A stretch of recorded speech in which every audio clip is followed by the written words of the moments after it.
Eutanazija plačiai žingsniai žygiant per pasaulį, kaip modernėjimo simbolis, kaip žmogus turi teisę pasirinkti. Apie ką dar pas mus valdžia net nekalba. Dar dabar partnerystę sprendžia. Jo. Juk galima eutanazija, taigi ten, pavyzdžiui, Šveicarijoje, tai tu ten tau kaip Amerikui nusikaltėliui, kai būna kai kuriuose štatuose, tau injekcijas leidžia. Kaip kačiukui, kur užmygdyti. Bet taigi eutanazija turėtų išplėsti jos ribas pasirinkimo požiūrių. Tu turėtum pasirinkti, kad nori pasikarti, nori būti paskindolė, nori būti susidegėlis. Nori būti, pavyzdžiui, kas mašinas mėgsta, tai kaip? Užvedi garažą užsiekinį. Arba jeigu kažkoks esi tipo kaip Štirlicas, mėgėjas šnipų, tai ampulės prakandi. Kaip vokiečių nacistas kažkoks buvo Niurnberge, žmona prilaižiaką. Ir 17 akimirkų irgi buvo toks šnipas. 17 akimirkų? Pavasario. Atsimeni filmas? Juodai baltą huinešį. Šitas šūdų. Tai iki Šveicarijoje jau yra išplečiamos galimybės techninio eutanazijos aspekto. Tai ten užpildai blanką. Ten kiekvienam puslapį, kur būna kažkodėl sutartyse, kai kuriuose, kai pasirašinėjai, tai kiekvieną puslapį turi pasirašyti. Tai ten Šveicarijoje, kai tu atvažiuoji, mano draugas norėjo... norėjau nusižudyti, bet persigalvoju. Ir jį ir išgelbėjo tą anketą, kurią pildai. Ir ten keli klausimai, tas pats klausimas, ar tikrai nori? Ir kai tu ten jau 25 puslapį virti, ten mažom raidytėm, viskas tam sąlygos. Ir kai kokį 25 kartą matai, tikrai nori, tu pagalvoji, gal aš tikrai nenoriu, gal nenoriu. Tai tas ir išgelbėjo. Aš tai skaičiau, kad Šveicarijoje kažkoks tai ten irgi startolis tokį padarė eutanazijos mašiną, tokia kaip kur atveža tau prie namų, pastato tokią nuotrauką buvo, tokia kažkokia kapsulė, tokia graži, labai moderni, kaip Cybertruckas, tik taip labiau aerodinaminė. Ir ten tada ateina tas senukas, kur jau eutanazininkas, sako, čia jau viską pasirašo, ir jis atsigula į tą kapsulę, arba su žmona, arba su šuniu, šuo turi consent, turi pats pareikšti norą, nežinau, negali. Ne, turbūt šio negali. Tai atsigula pats, ten atsisveikina, šeima stiprybės, kokias ten stiprybės. Saka, ką aš. Ir jis išsidaro tai kapsuliai. Kaip leitenantą Ripley. Ir ten jam paleidžia, jis turi, eutanazija yra, kad tu pats turi inicijuoti. Tai negali kažkoks darbininkas, šakinio krūtų operatorius. Homicidas. Tada homicidas. Ir tas senukas tada uždaro į tai kapsulę, ten viskas labai gražu, ten ledai visur šviečia ir toks ekranas. Ir ten meniu reikia tada pasirinkti. Ir touchscreen'as, ne? Touchscreen'as, ten toks nesudėtingas, vienas mygtukas, kad tipo jau. Infotainmentas toks. Jau. Ir ten tada dujas pradeda, saldų pasidaro ir užmiega. Ir jie kažkaip atnaujino softą. Kažkokia nauja kompanija su barzdom, tokie debilai. Atėjo, prikūrė labai naujo softą, padarė, kad būtų kažkoks emotional touch, kad senukai būtų fainiau. Tai ten prieš tai dar reklamos praėjo, kur jam nebeaktualu, bet vis tiek. Jie pardavė reklamas, sakė, čia pamatys labai daug žmonių prieš numirštų jūsų firmos reklamas. Ir jau po to tie darbuotojai, sako, jau turbūt bus eutanazininkas, jau bus pasabroma. Tada atidaro tą kapsulę, jisai gyvas guli. Ir labai piktas. Sakė, pakeitė softą, neradau to mygtuko, kur anksčiau būdavo. Toj vietoj, kai mokinausi eutanazininkų mokykloje. Bet atėjo barzdotas debilas. Jis sakė, perkelė tą mygtuką ir nerandu, sako, visą meniu perėjau ten, sako, net buvau įlindęs į šitą, kaip programavimo kalba vadinasi. Pythonas. Pythonas, sakė, ten bandžiau ieškoti. Neradau. JavaScript. Sakau, gyvensiu geriau toliau. Tu žinai, neįmanoma nusieutanazija. Šveicarijoje, kai tas jis labai įsivystė yra, tai aišku yra opozicinis judėjimas ir negražu, čia katalikinis aspektas, kur tokį laidosi, taigi negalima. Tai pradėjau kovoti, žinai, kaip? Nežinau. Vat kaip su cigarečių pakeliais. Kur dabar tu pirki cigaretės pakelis, būna toks negimęs kūdikis, arba išoperuota gerklytė, kur labai, arba berniukas su užmerkstom akim, arba ten didelė akis, katarakta. Arba normalus žmogus ir vaikas. Jo, ir nesuprantate, prie ko čia. Tai ten būna nuotraukos, billboardai, va ta klinika, kur eutanazija yra, nuotraukos, koks tu būsi po to. Lavonas? Kaip tau pakenks, taip. Ir priklausomai nuo to, kokiu būdu pasirinkai, ar pasikaroklis, ar preburbuliatorius. Tai kaip tu išpurtęs, kaip labai baisios nuotraukos. Tai daug kas jau atsiranda žmonių, kurie atsisako vien dėl to, kas žino, kas jų lauks. Bet kaip ir su cigaretėm dauguma neatsisako. Pažiūrė, sakė, dar pajuokauja, kažkas čia labai juokinga. Taip. Tengi žmonės, tengi jie savanoriai, kur davė leidimą, kad jos ant cigarečių pakelio. Ten pažiūrėk tą akis, kur didžiulė. Nes pigiau tada kainuoja. Ir tengi ta moteris, tai jinai jau negyvąja. Kuri? Ta, kurios akis yra ant pakelio. Kur regėjimo problemos su katarakta. Po to ten tas, kur berniukas mėlynas guli, kur liudijo. Jis realiai miręs yra. Ja? Jis pasirašė paskutinę valią, noriu, kad mano lavono nuotrauką dėtumėt ant pakelių, kad visi žinotų, kas jų laukia, nes aš daug rūkiau. Berniukas? Jis buvo berniukas dar, tai. Tai, žinai, tos klinikos Šveicarijai, ten būna aktyvistai protestuoja su tokiais plakatais. Tose plakatuose dėjo zombių apokalipsė, visokie vaizdai visokių nusižudėlių, kur nepavyko nusižudyti, kur norėjo pasikart, bet nedasikorė. Tai tie aktyvistai būna pribėga prie tokios kapsulės, kurių ten senukas eutanazuojasi. Taip. Atplėšia, atidaro, ištraukia, jis jau beveik miręs. Bet jį veda už pažastų, judina rankas ir kojas, kitas spardo į kojas, kad jis gyvas dar, kad pakovotų už gyvenimą. Na, kokia prasme? Parodyti žmonėm, kad jis gyvens dar, kad dar viskas gerai su juo. Šventas dalykas. Nuveda taip, į parduotuvę, jam nuperka kažkokį obuolį paėmą, įdeda į burną. Kovoja prieš mirtį.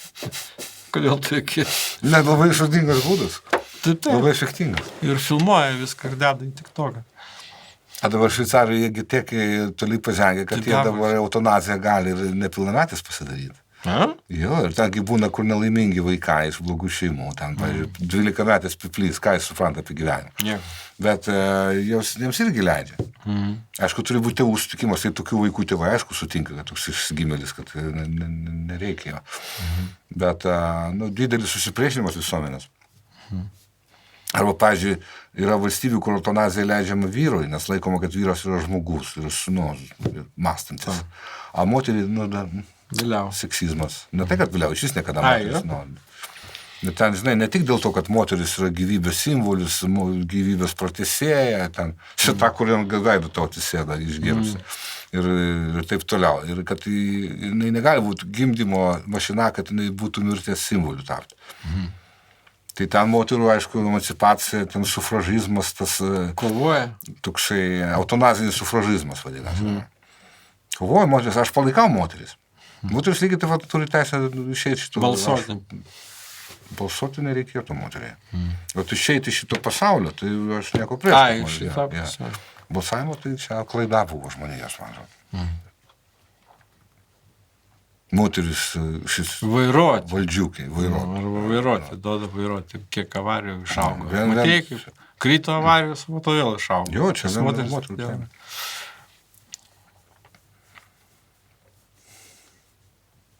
Būna atsiprašau, klinikos iš Šveicarijos, kur ateina savižudybininkas. Eutanazistas. Taip, jis ateina ir jam pagal įstatymus dar 3 dienas jis turi klinikui pagyventi.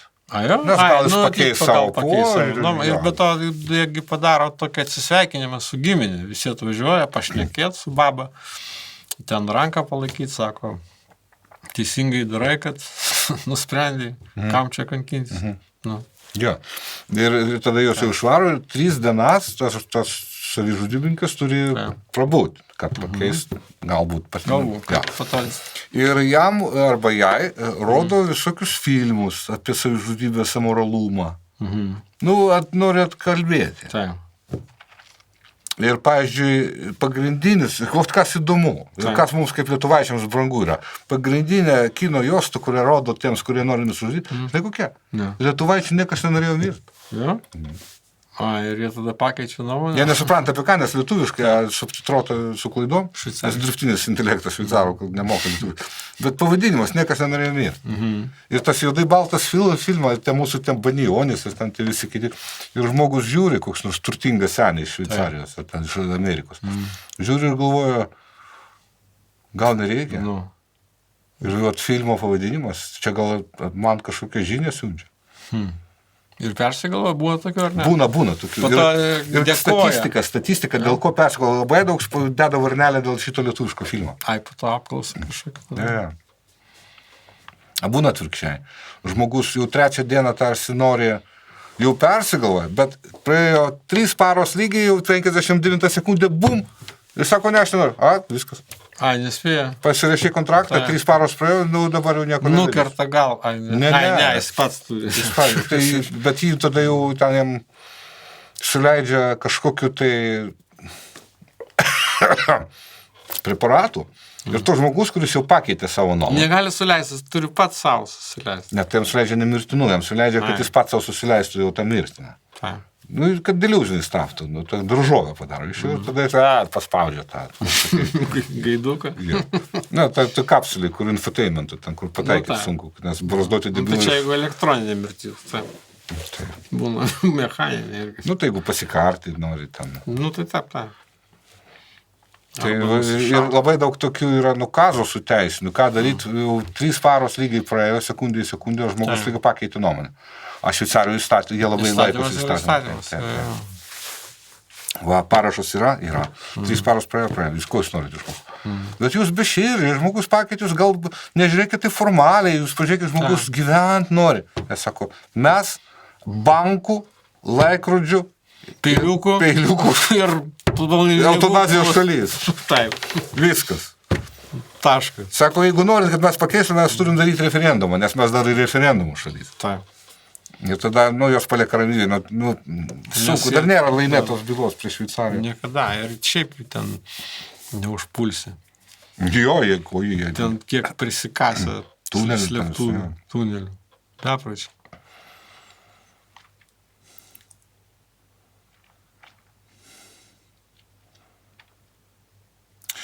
Lietuvoje jau tokių pasigirsto balsų, kad reiktų santorose atidaryti eutanazijos skyrių. Bet tu įsivaizduoji, kiek opozicijos yra. Pirmiausia, aišku, sukilo sielovadininkai. Nes didžiausia problema Lietuvoje, tu negali tokio laidoti. Negali, savižudį nieko negali. Jeigu tu sudeginai, tai pametė kaip šunį. Tu gali karabokę laikyti pelenus arba išbarstyti kaip Bin Ladeno virš jūros ten kažkur tai. Gali. Čiagi nebūtina valtis, čia jau biškį atgyvena. Ką tu darei per vėlinės? Buvai kapinės? Taip. Ir? Tai tą patį. Žvakės rinkai. Kiek pririnkai? Porą tašų. Ką darysi? Perpardvinėsiu po metų.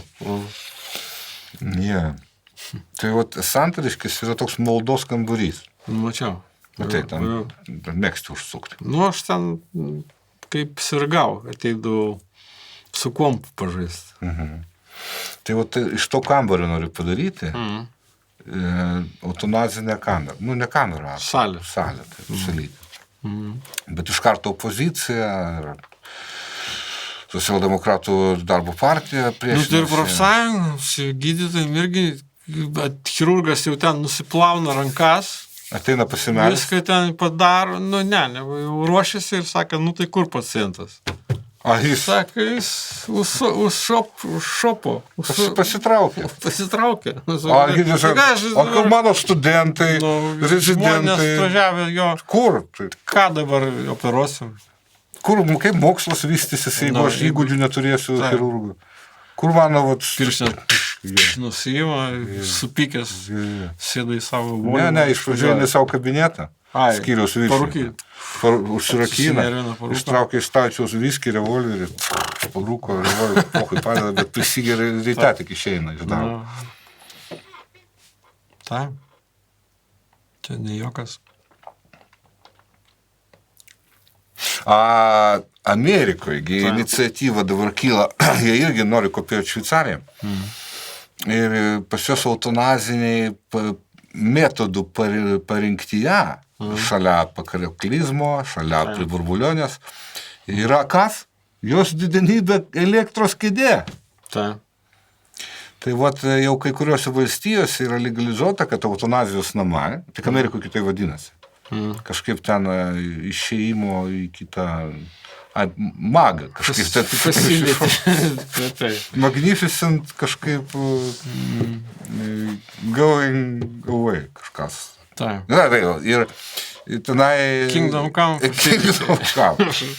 Ir tenai yra galimybė elektros kėdė. Bet čia brangiau yra, nes ten reikia priakumuliuoti daug, žinai. Energijos, reikia, kad saulė diena būtų. Aš tai skaičiau, kad Amerikoje jau taip eutanazininkai toli nuėjo.